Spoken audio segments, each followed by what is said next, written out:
When I think about His grace. Shalom de Deus, amadas, tudo bem? Eu sou a Léa Fernandes e esse é o Bíblia Simples.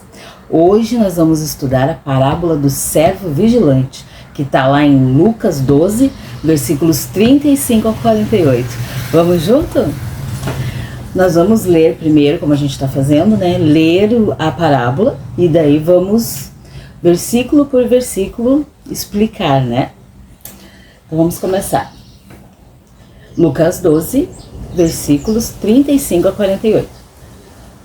Estejam preparados como o corpo cingido e as lamparinas acesas. Façam como os homens que esperam pelo Senhor, ao voltar ele das festas de casamento, para que logo abram a porta, quando vier e bater. Bem-aventurados aqueles servos a quem o Senhor, quando vier, encontrar vigilantes. Em verdade lhes digo que ele há de cingir-se, dar-lhes lugar à mesa e, aproximando-se, os servirá. Olha que precioso isso. Quer ele venha meia-noite ou de madrugada, bem-aventurados serão eles, se os encontrar vigilantes. Porém, considerem isto: se o pai de família soubesse a que hora viria o ladrão, não deixaria que a sua casa fosse arrombada. Estejam também vocês preparados, porque o Filho do Homem virá a hora em que vocês menos esperam. Então Pedro perguntou: Senhor, esta parábola é só para nós ou também para todos? E o Senhor respondeu: Quem é, pois, o mordomo fiel e prudente a quem o Senhor deixará encarregado os demais servos da casa para lhes dar o sustento no devido tempo? Bem-aventurado aquele servo a quem seu senhor, quando vier, achar fazendo assim. Em verdade lhes digo que ele confiará todos os seus bens. Mas o que acontecerá se aquele servo disser consigo mesmo: meu senhor demora a vir, e começar a espancar os empregados e as empregadas, a comer, a beber e a embriagar-se? Virá o senhor daquele servo em dia em que não espera e em hora que não sabe, e irá aplicar-lhe um castigo severo, condenando-o com os infiéis.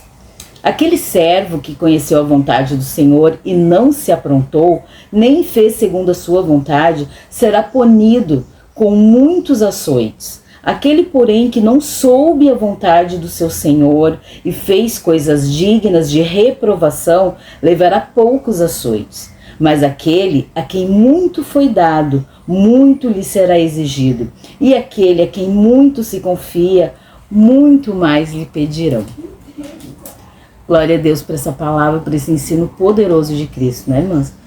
Então, como eu sempre digo, né, eu gosto de trabalhar aqui na tradução NAA, né?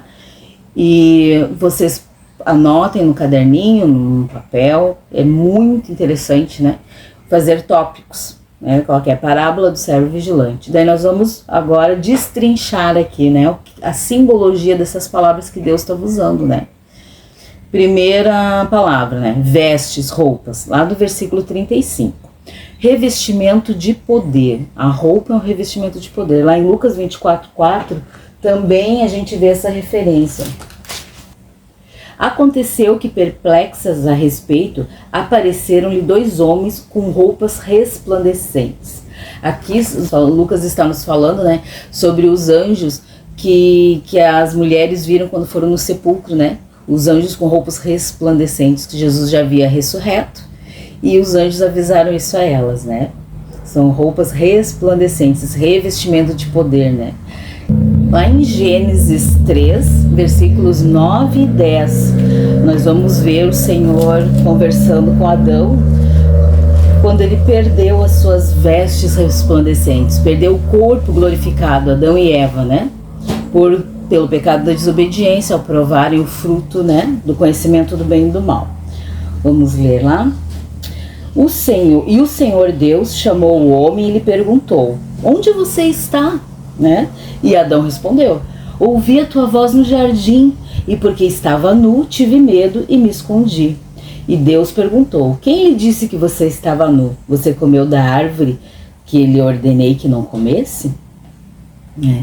Então o Senhor, claro que ele sabia que eles tinham comido, né? Mas aqui ele estava perguntando para Adão reconhecer que havia errado, né? Que havia desobedecido, né? E ali quando eles provaram do fruto proibido, né? Quando o homem provou, Eva provou, mas como o mandamento foi para Adão, quando ele provou, eles perderam as suas vestes, né? Vestes espirituais. Já falamos sobre isso, né? Em outras parábolas, né? E na Santa Ceia, lá no Egito, quando Deus estava instituindo a Santa Ceia, ele também nos fala sobre as vestes, sobre cingir o corpo, né? Êxodo 12, 11.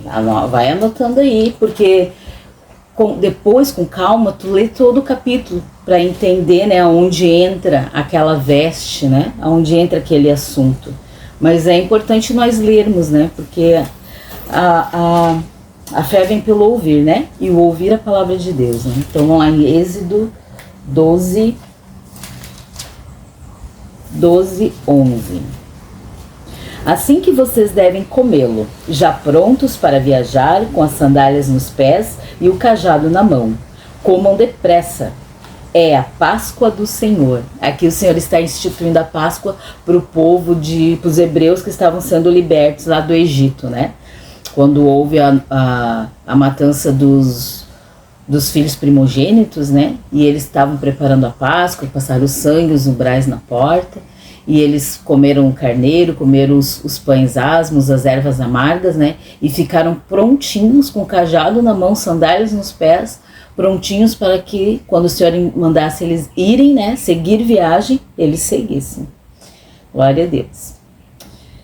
E também temos em Apocalipse 16, 15, vai anotando aí, Apocalipse 16, 15, lá no finzinho da Bíblia, o último livro da Bíblia, né? O último e tão importante quanto os outros, né? Maravilhoso, um livro que nos fala do amor de Cristo, né? Do quanto Cristo nos chama a perseverança, né? Nos chama para estarmos com Ele, para não ficarmos aqui nessa terra, né? Muitos têm o Apocalipse como um livro de terror, né? Um livro horrível. Mas quando nós estudamos o Apocalipse, quando nós mergulhamos no Apocalipse, nós vemos o amor, a bondade de Deus, né? Ele nos chamando, né? Nos dando alertas o tempo todo, né? Sobre a sua volta, né? Sobre a volta do seu filho, sobre a volta de Deus também, né? Depois do milênio, a Nova Jerusalém vai ser instituída aqui na terra. Então ele nos deixou tudo, nos avisou, está tudo na palavra do Senhor. Quanto mais nós mergulharmos, mais preparadas nós vamos estar para esse grande dia. Apocalipse 16, 15. Vamos lá. Eis que venho como vem um ladrão. Aqui é Jesus falando. Bem-aventurado aquele que vigia e guarda as suas vestes. Olha a importância das vestes. Para que não ande nu e não se veja a sua vergonha. A gente acabou lá de ler em Gênesis, né? Adão se viu nu e se escondeu do Senhor, porque o Senhor vinha todos os dias, na viração do dia, visitar Adão e Eva, né? Como eu disse aqui, né? Tomar um chimarrão, tomar um cafezinho no fim da tarde, como um pai visita um filho, né? Passando na casa de um filho, o Senhor passava aqui no Éden para ver os seus filhos, né? Adão e Eva.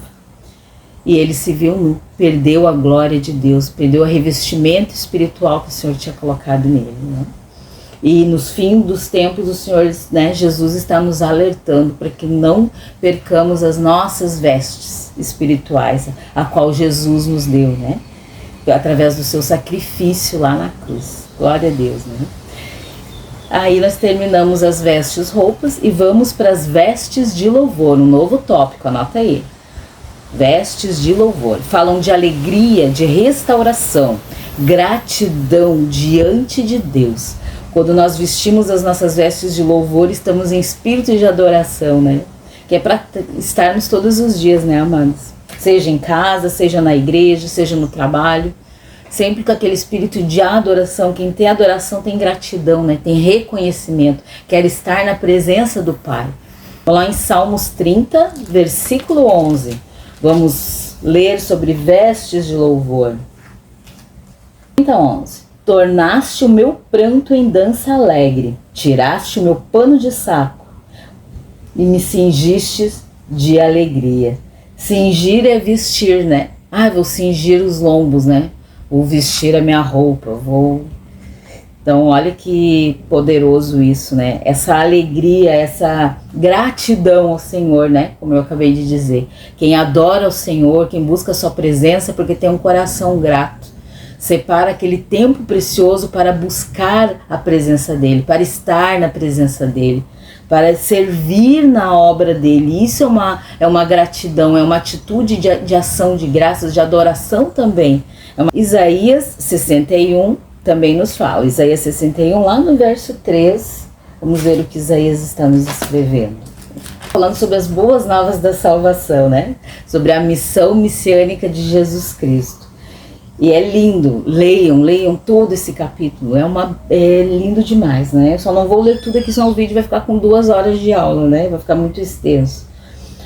E a pôr sobre os que choram em Sião uma coroa em vez de cinzas, óleo de alegria em vez de pranto, manto de louvor, em vez de espírito angustiado, eles serão chamados carvalhos de justiça, plantados pelo Senhor para a sua glória. Eu vou ler de novo aqui, desde o começo até aqui o 4 de novo, porque isso aqui é muito lindo. O Espírito do Senhor Deus está sobre mim, porque o Senhor me ungiu para pregar boas novas aos pobres. Enviou-me a curar os quebrantados de coração, a proclamar libertação aos cativos e a pôr em liberdade os algemados.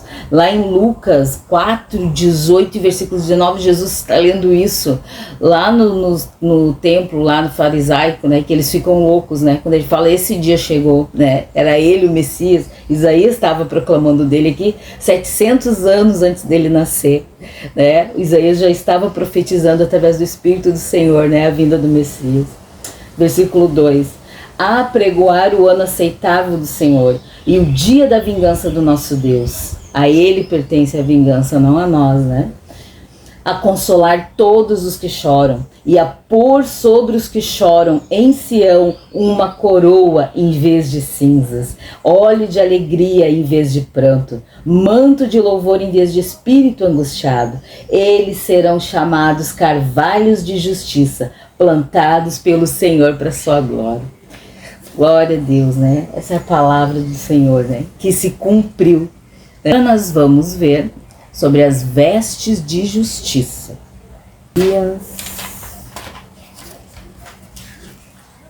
61, 10.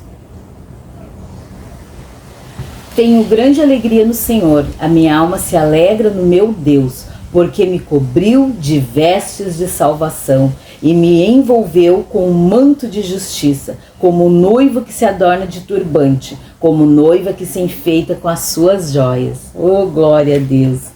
Ele nos cobre, né, com vestes de justiça. A justiça vem dele, não é de nós, não é do nosso braço, não é do nosso entendimento.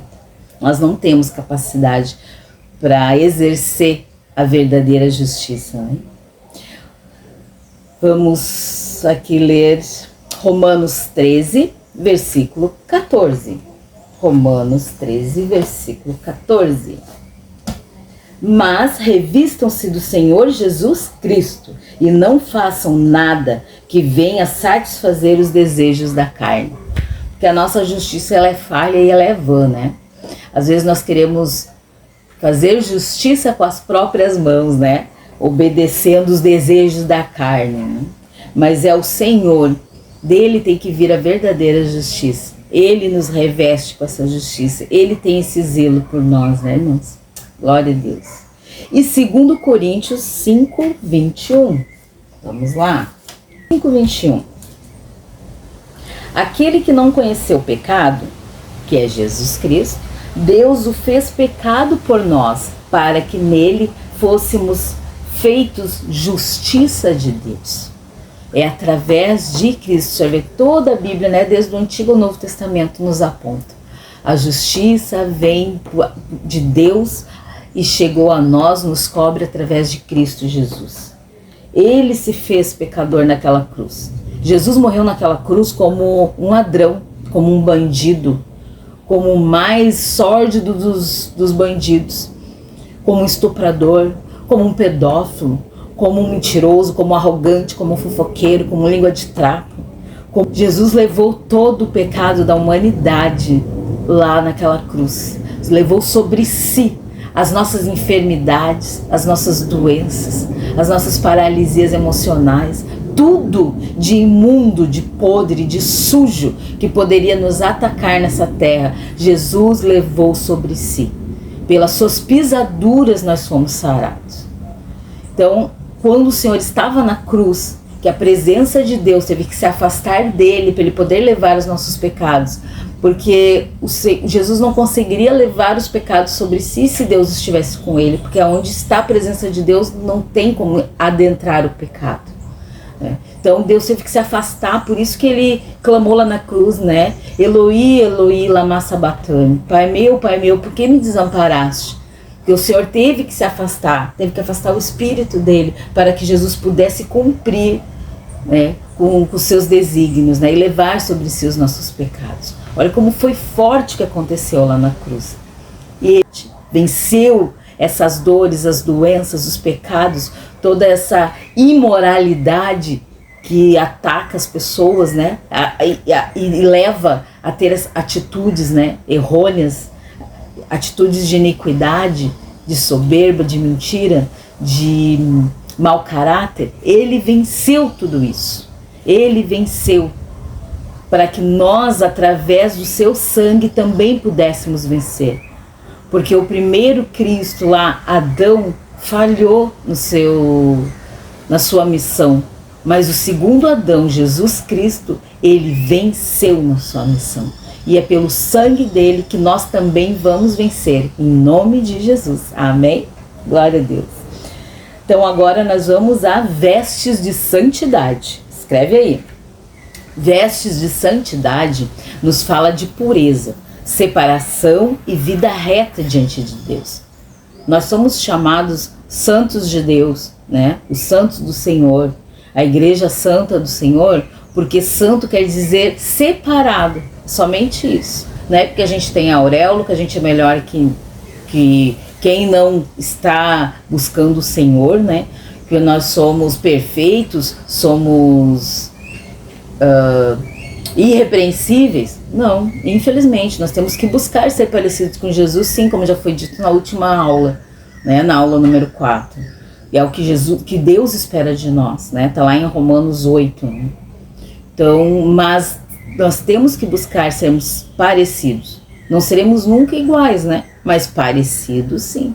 Então, o Senhor espera de nós isto, né? Essa santidade, essa separação das coisas que aborrecem o Espírito Santo, que aparta o Espírito Santo de nós, né? Então, nós temos que buscar essa vida reta diante de Deus. É o que a Bíblia nos ensina. Vamos ler lá em Salmos 13? Salmos 13, versículos 2 e 9. Vamos dar uma olhadinha. É um salmo de Davi. Até quando estarei relutando em minha alma, com tristeza no coração cada dia? Até quando meu inimigo se exaltará sobre mim? Do 2 ao 9. Olha para mim e responde-me, Senhor meu Deus, ilumina os meus olhos, para que eu não durma o sono da morte, para que o meu inimigo não diga, prevaleci contra ele.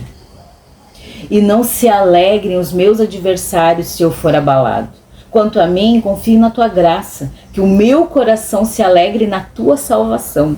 Cantarei ao Senhor, porque ele me tem feito muito bem.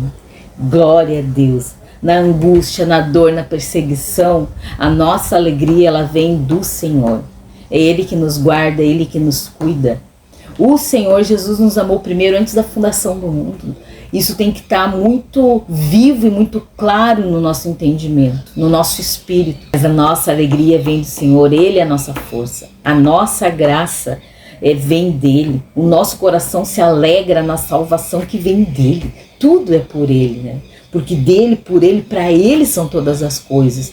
E essa convicção tem que estar dentro de nós, no nosso espírito, para o espírito gritar para a nossa alma, não para a alma ficar gritando mais alto que o espírito, mas que o nosso espírito coloque a nossa alma no lugar dela.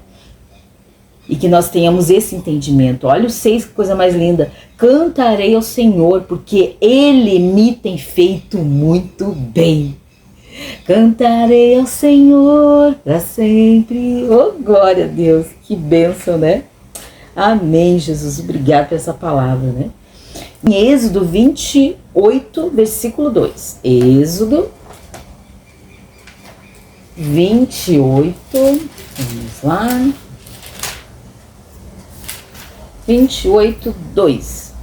Faça, aqui o Senhor Deus está dando a Moisés, né, as instruções do templo, como fazer, né, e aqui ele está falando sobre as vestes sacerdotais, né, sobre as roupas ali de Arão e os seus filhos, né, que seria o sacerdote Arão, né, e os levitas, né, seus filhos que serviriam lá no templo, junto com outros, né, da mesma tribo, né, glória a Deus. E aqui o Senhor está falando para Moisés. Versículo 2. Faça vestes sagradas para o seu irmão Arão, para que ele dê em glória e beleza. Oh, meu Deus do céu. Olha como Deus, ele é detalhista, né? Olha como ele usa as vestes. E uma coisa dos sacerdotes que eu estava ouvindo há pouco tempo, que os sacerdotes, eles usavam, né, aquela vestes linda, até depois você lê aqui, foi o peitoral, a estola sacerdotal, tem as outras vestes dos outros sacerdotes, né, eram roupas lindas, foram muito bem feitas, né, com as 12 pedras, né, isso é lindo, né, a gente estudando as leis, estudando aqui os princípios sacerdotais, tudo remete para Cristo, né. Aqui Arão simboliza Cristo, era o sacerdote, né, que fazia o sacrifício, assim como Jesus é o nosso sacerdote, né. Nós somos um reino de sacerdotes, Deus espera isso de nós. Isso é muito lindo, gente. E a última aplicação de vestes de santidade nós vemos em Apocalipse 3, do 4 ao 5. Mas você tem aí em Sardes umas poucas pessoas que não contaminaram as suas vestes. Elas andarão comigo, vestidas de branco, pois são dignas. O vencedor será assim, vestido de branco, e de modo nenhum apagarei o seu nome do livro da vida. Pelo contrário, confessarei o seu nome diante do meu Pai e diante dos seus anjos. Eu vou ler os 6 aqui. Quem tem ouvidos, ouça o que o Espírito diz às igrejas. Que o Senhor Jesus, né, estava dando a João as cartas às igrejas, né, às 7 igrejas, é que ele estava na igreja de Sardes. Isso é maravilhoso. Nós temos as nossas vestes, né, de linho fino, linho que é a justiça dos santos, né, nossas vestes brancas estão lá preparadas, nos esperando, como a nossa coroa, né, que nós sejamos, através de Cristo Jesus, dignas de recebê-la, né, porque por nós não seríamos nunca, né? Mas através de Cristo Jesus, nós iremos ter a nossa coroa que está lá sendo preparada, as nossas vestes de linho fino, que é a justiça dos santos, né, irmãos? Glória a Deus por isso. Agora, terminando as vestes, nós vamos para a candeia, lá no versículo 35 de Lucas 12. No versículo 35, fala da candeia acesa.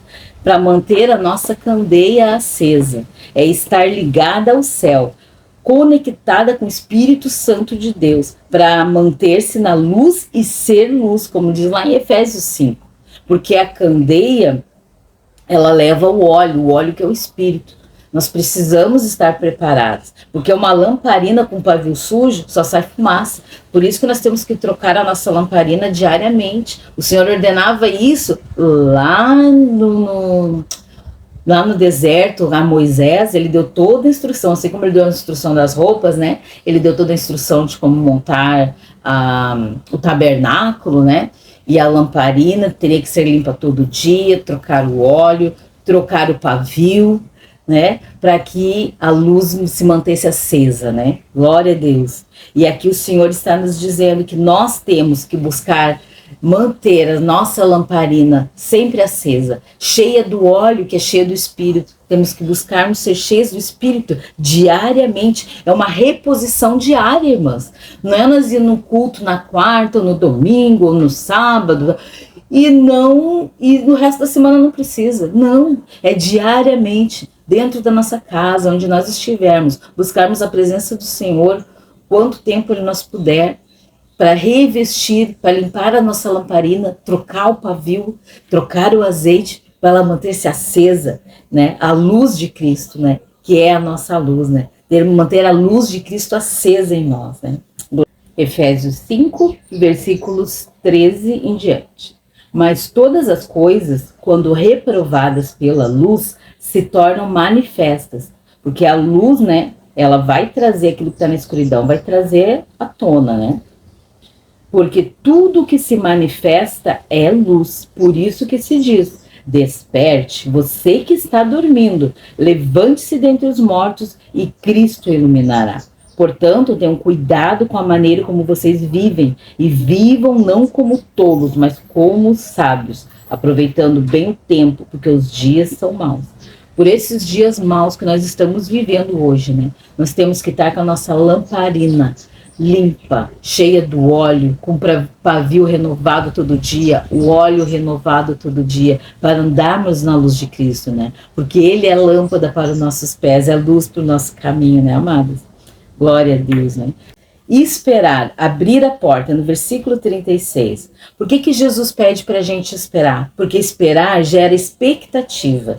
Nós preparamos a casa, fazemos uma refeição, deixamos tudo bonito, arrumado. Quando a visita chega, nós a convidamos para entrar, né? Para ser bem recepcionado por nós. E assim Jesus espera também que nós tenhamos essa expectativa de todos os dias estarmos prontos para a sua volta, né? Todos os dias nós estarmos com a casa arrumada, a casa alinhada, que é a nossa vida, a nossa família, né? Alinhada, preparada para a volta dele, para a expectativa da sua volta. Assim como ele disse lá na igreja, em Apocalipse 3:20, né? Ele falou para aquela igreja, eis que estou à porta e bato. Né? Ele falou para uma igreja, a gente usa muito isso, né? Quando a gente vai evangelizar para as pessoas, né? Para os gentis, né, para converter um coração, mas ali o Senhor estava falando para a igreja, que já conhece Ele.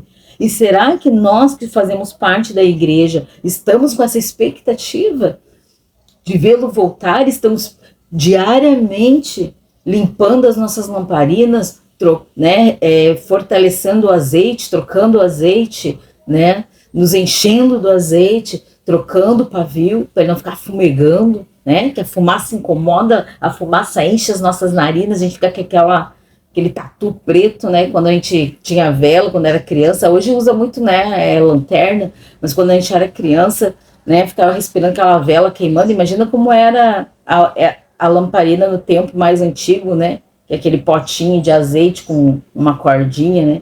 Que a lamparina também, né? Que fumegava aquela fumaça preta, deixava a gente toda fedorenta e ainda com os tatu preto no nariz, né? Então, assim o Senhor está perguntando, estamos com a casa alinhada? Estamos com a casa preparada? A casa do nosso coração para esperarmos o Senhor? Né? Fica a pergunta para nós, a igreja. Nos preocupamos tanto, né, com os gentis e temos que nos preocupar e levar o evangelho. Mas esse versículo ele é especificamente para nós. Pode ser usado no coração do gentil, que o Senhor está batendo a porta todo dia, né? Mas é também para nós, como igreja de Cristo, como noiva de Cristo. E no versículo 37, nós temos a exortação de Cristo para que estejamos vigilantes. Seremos felizes se formos vigilantes. Isso é uma postura no reino natural, porque a primeira vinda do Senhor vai vir nas nuvens, é no arrebatamento. E a segunda vinda no Monte das Oliveiras, né, que ele vem para implantar o milênio na Terra. E nós estamos preparados para a primeira vinda? Para subirmos com ele, para não ficarmos aqui os 7 anos no governo do anticristo? Ou nós vamos esperar ele vir para nós ficar, para passar todo aquele perrengue que vai ter esses 7 anos do governo do anticristo? Para esperarmos a segunda vida, que vai ser lá no Monte das Oliveiras, que ele vai destruir esse governo que vai ficar na terra e vai instaurar o governo de Cristo. E eu quero ir na primeira ida já, né, meus? Quero estar lá. Esse versículo 38, ele fala da segunda e da terceira vigílias judaicas, que são os judeus, ó. Quer ele venha meia-noite ou de madrugada, bem-aventurados serão eles, se o Senhor os encontrar vigilantes. De algumas traduções, né, elas são mais difíceis de entender, mas a segunda e terceira vigílias judaicas, que a segunda vigília é das 10 da noite às 2 da manhã, e a terceira vigília, ela é das 2 da manhã às 6 da manhã.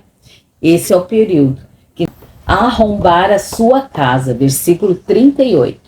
Quer ele venha meia-noite ou de madrugada, bem-aventurados serão eles se os encontrar vigilantes. Porque o Senhor vem, pode vir à meia-noite, pode vir à madrugada, pode ser na hora de escuridão, pode ser na hora de mais perrengue. O Senhor pode chegar a qualquer momento, né?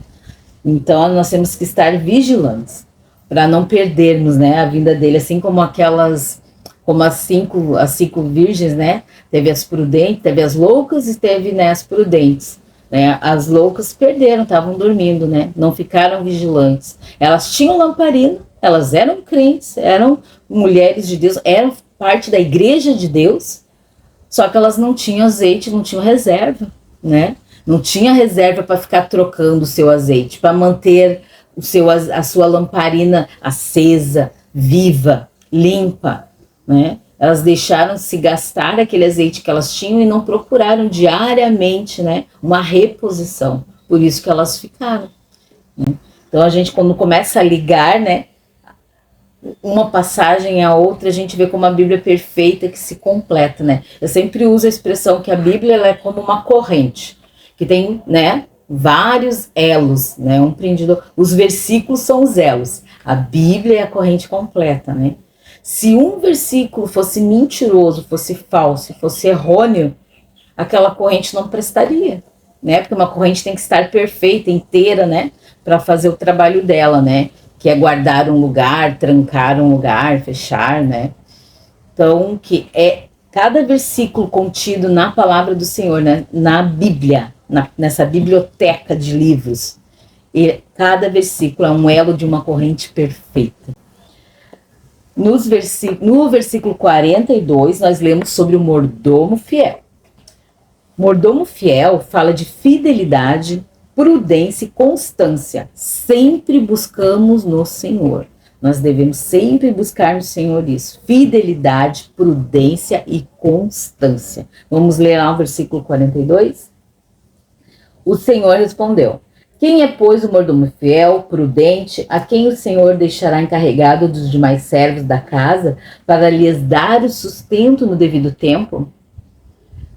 Nós temos que ser fiel, prudentes e constantes no Senhor, para exercermos com excelência o nosso trabalho, o nosso ID, o evangelismo, seja ele da forma que Deus chamou, porque Deus chamou cada um para alguma coisa.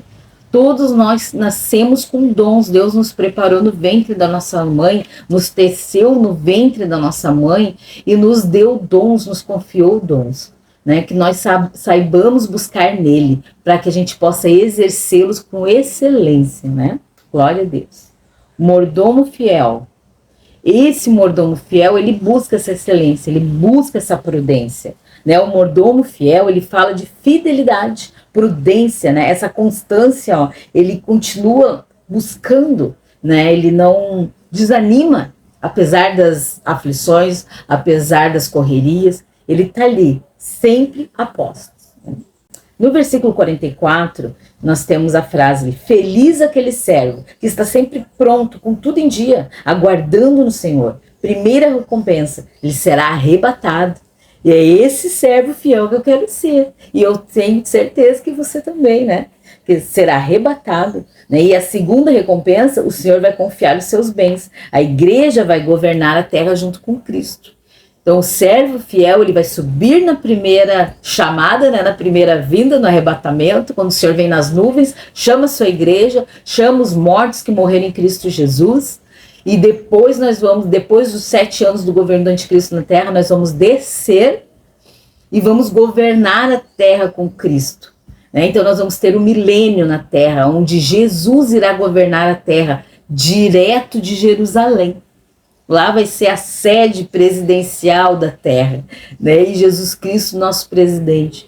E aqueles servos que morreram em Cristo Jesus, que irão ressuscitar no dia do arrebatamento, né? Que vão para a glória, junto com aqueles servos que vão estar vivos, que vão para a glória, né? Nós iremos voltar no milênio, e no promilênio, para instaurar o milênio, vamos governar a terra, preparar a terra para que após o milênio o Senhor Deus venha com a nova Jerusalém e termine com glória nessa instauração do reino de Deus aqui. Oh, meu Deus, imagina, nós vamos ter tanta coisa, nós vamos passar uma eternidade aprendendo coisas novas.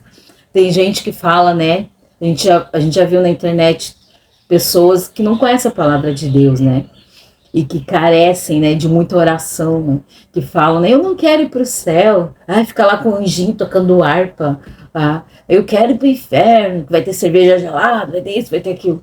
Coitados, né, nós vamos ter tanto prazer, tanta alegria, nós vamos ter tanta coisas novas para nós aprender, como Paulo disse, né, que ele não poderia falar, né, eram palavras inefáveis para descrever o que ele enxergou lá no terceiro céu, né, de tão maravilhoso, né, de tão glorioso. E nós vamos passar uma eternidade conhecendo e tornando a conhecer o nosso Senhor. Estaremos na presença de Deus. Quantas coisas maravilhosas nós vamos viver, né? Vamos ter ensinamentos, processos, trabalho, né? O nosso trabalho não vai terminar, né, quando nós formos arrebatados. Nós temos um trabalho espiritual para a vida toda, na presença de Deus, direcionado por Cristo Jesus. E não teremos mais esse corpo que nos atrapalha em tantas coisas, que esse corpo, né, ele é maravilhoso, nós temos que cuidar, ele é templo do Espírito Santo, nós temos que cuidar dele da melhor forma possível, mas ele nos impede de tantas coisas, né? Esse corpo tem um limite, mas lá na eternidade nós teremos um corpo glorificado, né? Nós teremos vestes de justiça, né? Nós teremos vestes resplandecentes, a glória de Deus.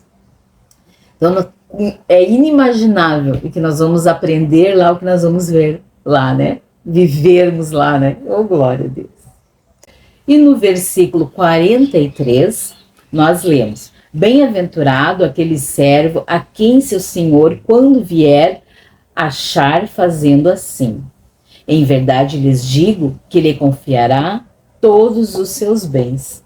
Então, o servo fiel que vai estar andando nos preceitos do Senhor, que vai estar fazendo o seu id, ele está sempre pronto, está com tudo em dia, ele está aguardando no Senhor, né? A primeira recompensa ele vai ser arrebatado, a segunda recompensa o Senhor vai confiar os seus bens, ele vai governar a terra junto com Cristo. Então, olha, esse entendimento é maravilhoso, né? E o servo que não tem expectativa na volta do Senhor, que nós lemos lá, no 45, mas o que acontecerá se aquele servo disser consigo mesmo: meu senhor demora por vir, e começar a espancar os empregados e as empregadas, a comer e a beber e embriagar-se? Que é o que muitas pessoas falam, né?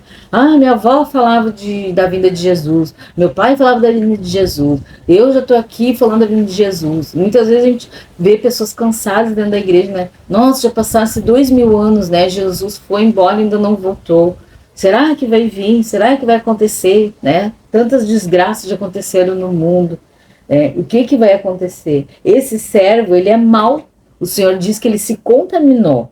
Pratica as obras da carne, machuca a si mesmo e ao seu próximo, porque ele não tem fé, ele não tem convicção, ele não tem continuidade, ele não se preocupa em limpar a sua lamparina, em manter limpo o seu pavio, né? Ele não vai buscar restituição de azeite, né? Então ele vai acabar, o mundo vai acabar contaminando, porque o inimigo, ele anda ao nosso derredor para isso, para que a gente se canse de esperar, para que a nossa fé seja abalada, para que a gente não busque a presença do Senhor, a convicção. E isso é só a verdadeira intimidade com Deus, com o Espírito Santo, que nos dá essa convicção de que a Bíblia é um livro verdadeiro, é um livro real, não é só um livro de fatos históricos, mas é um livro espiritual, sobrenatural, poderoso, que carrega a verdade do reino de Deus para nós. E é somente com a intimidade com o Pai, com o Filho e com o Espírito Santo, que essa convicção está selada em nós, que seremos marcados, selados pelo Espírito, para vivermos pela fé, andarmos pela fé, e não pelo que vemos, mas por aquilo que não vemos, mas vivemos, porque está dentro de nós. Paulo já nos dizia isso, né? Por 47, nós vamos falar do conhecedor da palavra.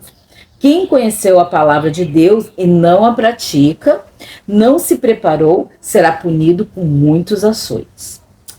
Aquele servo que conheceu a vontade do seu senhor e não se aprontou, nem fez segundo a sua vontade, será punido com muitos açoites. Misericórdia, né, irmão? Esse servo, ele não guardou a palavra, né? Não buscou se renovar no Senhor todos os dias, não buscou se alimentar da palavra de Deus, de comer do pão vivo, né? De participar, né? Da comunhão dos santos, não se renovou, não foi pro exército, né? Não se escalou lá no exército para batalhar, para fazer o seu ID. Ele cansou, porque nós fomos feitos para andarmos juntos, né? Pois andar dois juntos são melhor que um, pois um cai, o outro ajuda a levantar. A palavra de Deus já nos diz isso, né? Então nós devemos estar aptos, preparados, unidos, né? Um ajudando ao outro. Quando Jesus mandou os discípulos irem levar o evangelho, a palavra, quando ele distribuiu poderes, né? Eles poderiam expulsar demônios, batizar com o Espírito Santo, poderiam curar enfermos, eles idem de 2 em 2. Isso é muito importante, né? E no versículo 48 a gente lê: quem não conheceu a palavra? Aquele que não conheceu a palavra e fez coisas erradas, levará poucos açoites. Pois a quem muito foi dado, muito mais será exigido. E a quem muito se confia, muito mais lhe pedirão. Então, quanto mais o Senhor nos dá entendimento, quanto mais o Senhor trabalha conosco, distribui seus dons, né? Para que sejam trabalhados aqui na terra, né? E a gente acaba virando as costas para o evangelho, abandona a fé, né? Depois de trabalhar na obra, depois, né? Quantos pastores desistem da obra, né? Obreiros, né? Quantas ovelhas ficam dispersas, né? Depois de andar anos nos caminhos do Senhor. Dessas pessoas vão ser mais cobradas, porque elas conheceram a palavra, elas conheceram o poder de Deus, elas andaram debaixo do poder de Deus, foram cheias do Espírito Santo, mas um dia elas desviaram o seu olhar de Deus, de Cristo, desviaram o olhar de Cristo e olharam para os homens, e deixaram o seu coração ser contaminado, as suas emoções serem contaminadas. É como se a gente dissesse assim: Senhor Jesus, o teu sacrifício na cruz não foi suficiente. Eu olho para os homens ao meu redor, mas eu não consigo olhar para ti. O que o homem que vive ao meu redor me machuca, me magoa, me maltrata, me fere, é muito mais forte do que a graça salvífica que o Senhor me deu através da cruz. Quando nós olhamos para o lado, quando nós não fixamos o nosso olhar para o alvo que é Cristo, e nós desanimamos na fé, nós abrimos mão de um andar em comunhão, de estar prontos, alinhados, né? Nós estamos olhando para os homens, para suas falhas, para os seus erros, porque todos nós somos pecadores, somos indignos, nós vamos enfraquecer. Nós vamos cair, nós vamos tropeçar, né? O nosso maldito homem, né, que confia no homem, maldito o homem que se estriba no seu próprio coração, porque o nosso coração é enganoso, né? Não existe homem na terra que vai fazer por nós o que Cristo fez. O teu pastor pode te magoar, o teu amigo pode te magoar, a tua melhor amiga da igreja pode te magoar, pode te ferir, pode te decepcionar, mas Cristo não vai. Por isso que ele é o alvo, por isso que é para ele que temos que olhar. Porque as pessoas, elas vão passando e nós pecamos, nós erramos todos os dias. A Bíblia diz que aquele que diz que não peca já está pecando. Porque a nossa raiz é contaminada, é pecadora. Nós somos justificados por Cristo, não por nós mesmos. Então nunca deixe de estar na presença de Deus, de buscar o direcionamento do Senhor, de andar alinhado com o povo de Deus, de se fortalecer no quartel espiritual que é a tua igreja, por causa de pessoas. Se fortaleça em Cristo Jesus, busque servir a Cristo Jesus e também não vá na igreja, não vá congregar em algum lugar por causa que é bonito, porque é lindo, porque é maravilhoso, porque é moderno, porque é um lugar da moda, ou por causa de pessoas. Porque as pessoas vão te magoar, sim, as pessoas vão te decepcionar, sim, mas o Senhor jamais irá te decepcionar. Ele te amou antes da fundação do mundo. Ele não te decepciona, Ele é a tua força, Ele é a tua alegria, como nós lemos lá nos Salmos de Davi. É a graça dele que nos mantém de pé, é a força dele, a destra fiel dele, que nos mantém alinhados, alicerçados. Ele é a pedra angular a qual nós somos alicerçados. Glória a Deus por isso. Então eu vou deixar aqui 2 frases para você. Que cada dia seja vivido como quem espera o amado Jesus. Pode escrever isso no teu caderno. Sejamos vigilantes, firmes e cheias do Espírito Santo. A segunda frase, servas vigilantes não dormem na fé. Permanecem atentas, alertas, prontas e rendidas ao Senhor, a fazer a vontade dEle, conforme Ele nos instruir. É o Espírito Santo de Deus que nos instrui. E Ele nos mostra quando estamos agindo errado. Nós não temos paz quando estamos fora da vontade do Senhor. É só quando estamos na vontade de Deus, direcionadas pelo Espírito Santo de Deus, que nós conseguimos paz, que nós temos paz no nosso coração. Quando tiver paz no que você está fazendo, você está alinhado à vontade de Deus.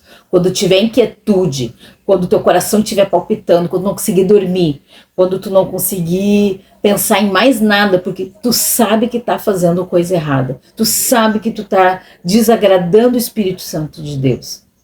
Então vamos buscarmos estarmos alinhadas, com as nossas lamparinas limpas, acesas, trocando pavio todos os dias, para que sejamos luz na terra. A luz de Cristo brilha através de nós. Em nome de Jesus.